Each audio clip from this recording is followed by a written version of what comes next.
Hello दोस्तों, नमस्ते, जय माता दी। मैं अपने चैनल नया प्रतापगढ़िया ब्लॉग में आपको स्वागत करती हूँ। एक छोटा सा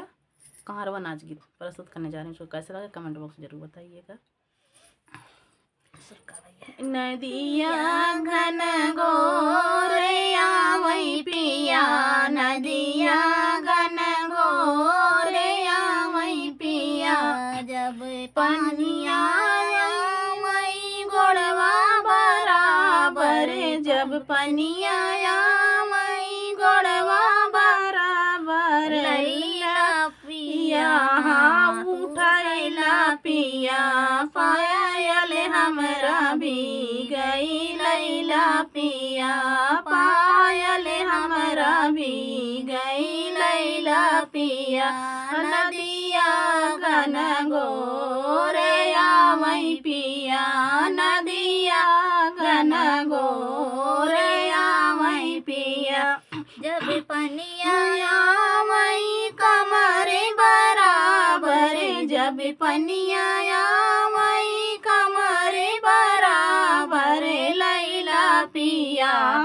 उठैला पिया, कर धन हमरी भी गई, लैला पिया कर धन हमरी भी गई, लैला पिया नदिया घन गोरिया वही पिया, नदिया घन गोरिया वही पिया, जब पनिया वही गले बराबर, जब पनिया वही गले बराबर, लैला पिया उठैला पिया, हरवा हमरा भी गई, लैला पिया हरवा हमरा भी गई, लैला पिया नदिया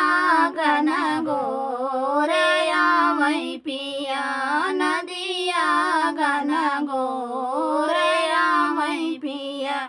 जब पनिया वही मथवा बराबर, जब पनिया वही मथवा बराबर, लैला पिया उठैला पिया,